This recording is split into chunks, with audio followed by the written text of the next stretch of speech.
রাজধানীর মোহাম্মদপুরের Japan garden সিটিতে কুকুর হত্যা নিয়ে বহিরাগত কিছু ব্যক্তি মিথ্যা অপপ্রচার করে ভাবমূর্তি নষ্টের চেষ্টা করছে বলে অভিযোগ করেছেন জাপান গার্ডেন সিটির বাসিন্দারা।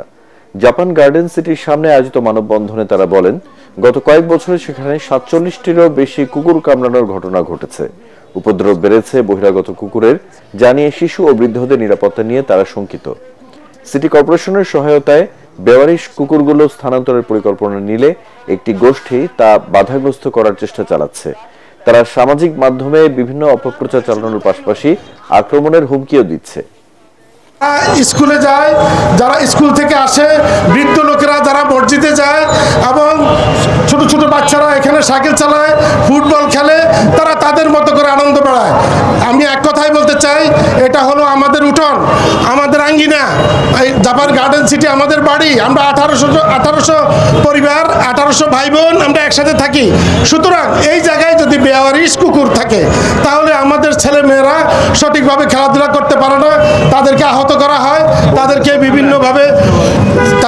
বিভিন্নভাবে আক্রমণ করে পুরা পরিবেশটাকে খারাপ করে ফেলে, আমাদের পরিবেশটাকে বিনষ্ট করে ফেলে। তাই আমাদের একটি মাত্র কথা, সেটা হলো আমরা কুকুর বিদ্বেষী নয়, আমরা কুকুর হত্যাকারী নয়। আমরা চাই কুকুর থাকবে, সেটা সীমিত পরিসরে, সীমিত আকারে। আমরা 2007 সাল থেকে যেভাবে ছিলাম সেইভাবেই থাকবে, কিন্তু এখন নিয়ন্ত্রণহীনভাবে শত শত কুকুর যদি একটা জায়গায় থাকে, তাদের খাওয়ার নিশ্চয়তা নাই, তাদের থাকার নিশ্চয়তা নাই, তাদের সুস্থতার জন্য তাদেরকে ঔষধ প্রয়োগ করা হয় না, চিকিৎসা করা হয় না। সুতরাং এমন অবস্থায় ওরা বিদ্বেষী হয়ে ওঠে, ওরা হিংস্র হয়ে ওঠে।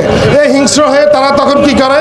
তারা তখন বাচ্চাদের উপরে আক্রমণ করে, বড়দের আক্রমণ করে, মসজিদে যে সমস্ত বৃদ্ধ লোকেরা যাচ্ছে তাদেরকে আক্রমণ করে। এই আক্রমণ থেকে মুক্তি পাওয়ার জন্য আজকে আমরা এই মানববন্ধন করেছি। আমি নিজেই ওটাকে মোকাবেলা করেছি। দুর্ভাগ্যজনকভাবে এলাকার সবাই ঘুমিয়েছিল, পরে আমাদের যে ইয়াং জেনারেশন আছে তারা এসে, তাও সেটা 3টার পরে এসে আমাকে উদ্ধার করে। তো এরকম পরিস্থিতিতে আমাদের এই আবাসস্থলে, শান্তিপ্রিয় আবাসস্থলে, আমরা এরকম বিব্রতকর পরিস্থিতিতে আমরা থাকতে চাই না। আমরা থাকতে চাই সুশৃঙ্খলভাবে, সুন্দরভাবে। 2007 সাল থেকে আমরা যেভাবে এখানে বসবাস করে আসছি সেইভাবে আমরা থাকতে চাই। সারা দেশবাসীর কাছে আমাদেরকে খুনি